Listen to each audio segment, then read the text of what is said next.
Bonjour, devant les grands médias français enfin attentifs, l'histoire bascule en Tunisie. Alors que l'avenir du régime de Ben Ali, à l'heure où nous enregistrons cette émission, semble sur le fil du rasoir, nous allons revenir sur un mois de soulèvement tunisien et la manière dont les médias l'ont traité ou d'ailleurs ne l'ont pas traité. Et évidemment, on parlera aussi du rôle joué par Internet. Vous êtes président du mouvement Birsa, qui est un mouvement de jeunes Tunisiens opposants. Moi, je ne dis pas que Ben Ali doit partir, parce que en tant que citoyen et jeune Tunisien, je crois que les cartes doivent être mises dans les mains du peuple tunisien. Et il n'y a pas d'appel à faire au président Ben Ali pour lui dire qu'il faut qu'il parte ou qu'il ne parte pas. Je crois qu'il, depuis 23 ans, il a été sourd à toutes les demandes du peuple, et je suis absolument persuadé, même aux demandes de ses conseillers ou de gens qui étaient assez raisonnables pour lui demander de partir. Je crois qu'aujourd'hui, il faut redonner la souveraineté au peuple, il faut vraiment remettre les cartes dans les mains du peuple. Au-delà de la formule, ça veut dire quoi? Ça veut dire organiser quoi? Une élection présidentielle, des législatives? Il faut faire un référendum? Il faut faire quoi? Redonner la parole au peuple? C'est-à-dire que là, on est dans une position... Ben Ali est un boxeur qui a été un tout petit peu surpris, oui, qui est dans les cordes et qui est sonné. Bon. Et comme tout boxeur, il cherche à gagner un tout petit peu de temps, et il nous refait exactement comme vous avez dit. Et vous le lui accordez alors? Ah non, absolument pas. Ah non. Nous, on n'appelle pas Ben Ali à partir, oui, on appelle le peuple, et dont je fais partie, à chasser le président Ben Ali. Ah, c'est vraiment très différent. D'accord, c'est absolument différent. Non, c'est plus clair comme ça. Oui, mais non, je vous avais mal compris au début. Voilà, c'est-à-dire que il n'y a rien à demander à un tyran. Il faut demander à un peuple. Quand vous me dites qu'est-ce qu'il faut faire maintenant, je pense qu'il faut parler, si vous voulez, de façon à faire un vrai contrat social. Si vous me permettez, oui, d'un trait, mais c'est vraiment important, oui. C'est que quand Bourguiba est venu en 56, il a fait un contrat social tout seul avec le peuple. C'est-à-dire qu'il a décidé, il a dit je décide tout ça pour les Tunisiens. C'était des mesures progressistes, certes, mais qui n'ont jamais été prises dans la concertation. Ben Ali a fait la même chose avec des leaders de l'opposition ou des gens qui se sont considérés comme étant des leaders de l'opposition. C'est vrai que j'ai entendu que certains partis d'opposition avaient rencontré Ben Ali ou iront le voir. Alors, je pense qu'on peut le mettre au conditionnel, mais en tout cas, si c'est le cas, moi je peux m'étonner que les mêmes personnes qui sont parties signer un pacte national avec Ben Ali en 88 reviennent aujourd'hui. Le régime, si vous me permettez de continuer, a censuré, n'a pas hésité à censurer des pages. C'est-à-dire que moi, ma page Facebook est censurée en Tunisie, et dès que vous êtes contre le régime, votre page est censurée. Là où il est très difficile de contrer Facebook. Et c'est pour ça que Facebook a été une révolution en Tunisie. C'est que ma page peut être censurée en Tunisie. Si j'ai un ami expatrié qui peut avoir accès à mon profil et qui voit une vidéo qui est intéressante, il peut la partager, il peut la mettre sur son profil à lui qui n'est pas censuré.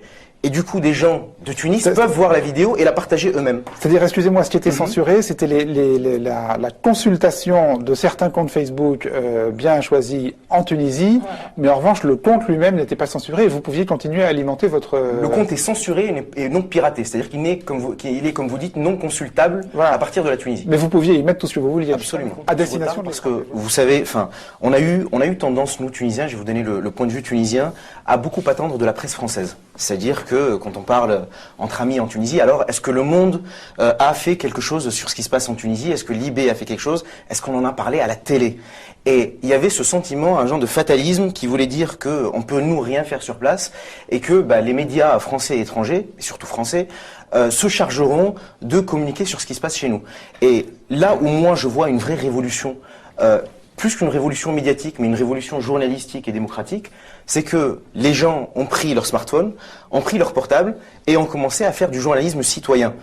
D'abord parce que les journalistes tunisiens ont essayé de faire leur travail, mais vous connaissez les conditions dans lesquelles ils essayent d'exercer leur profession, mais chaque citoyen est devenu en Tunisie un journaliste et un relais à la fois pour les journalistes tunisiens et à la fois pour les journalistes français. Donc, quelque part, merci les médias français pour ce retard à l'allumage, quoi. Presque merci, et vous voyez que les premières images qui sont arrivées sont des images qui ont été prises par des citoyens tunisiens. Et en cela, c'est une révolution participative. Si les envoyés spéciaux soient sur place, il n'y avait que des images, effectivement, amateurs qui étaient... Il faut pas se leurrer, c'est une vraie révolte du peuple. C'est une vraie révolte du peuple.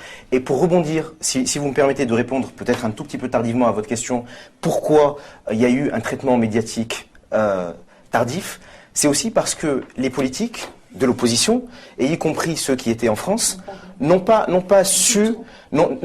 alors n'ont pas d'abord été à l'origine de ce qui se passait, mais ont pensé que ça allait se terminer et n'ont pas canalisé le mouvement et n'ont pas pris le mouvement. Les hommes politiques, pour certains, n'ont pas su se positionner. C'est-à-dire qu'ils n'ont pas fait un travail. Ils n'ont pas fait un travail d'homme politique, c'est-à-dire qu'ils ont fait un travail de défenseur des droits de l'homme. Or, il y a des organisations des droits de l'homme, il y a la FIDH, il y a Amnesty, il y a des gens, il y a la Ligue tunisienne des droits de l'homme, pardon, dont le travail est justement de dénoncer les actes attentatoires à la liberté, à la dignité, les actes de torture. Excusez-moi, un travail de défenseur des droits de l'homme, c'est pas un travail politique ? La politique ne se résume pas à la défense des droits de l'homme. Certes, mais ça en fait pas partie. Ça en fait partie, mais ce n'est pas que ça. Qu'est-ce qui a manqué alors ? Quand vous faites de la politique, quand vous faites de la politique, il a manqué un leadership. Un leadership vous intéresse sur sur la position des autorités françaises. Vous savez, enfin, j'aime bien le rappeler, on a eu notre indépendance un 20 mars 1956, et depuis cette date-là, on est un État, en principe, souverain. Et quand j'entends des amis français ou tunisiens me dire, mais est-ce que tu n'es pas choqué par le silence des autorités françaises ?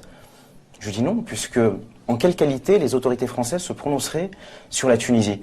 Moi, j'y crois à notre révolution citoyenne, sincèrement et profondément. Au titre de la communauté internationale et au titre des conventions signées par la Tunisie. Non, il y a un aspect sur lequel, moi, j'insiste. Je comprends très bien que la Tunisie est souveraine et qu'elle ne demande pas. Et les Tunisiens l'ont prouvé qu'ils sont très capables de faire leur propre révolution sans l'assistance de la France. Et des médias français, comme vous le disiez. Et des médias français, vous l'avez dit. Mais cela dit, il y a une communauté internationale. Il y a des conventions que nous avons signées. Il faut le respect de ces conventions. Alors, est-ce qu'on peut laisser le jeune homme finir ? Oui, très bien. Si vous me permettez, moi je suis d'accord. Je suis d'accord avec vous.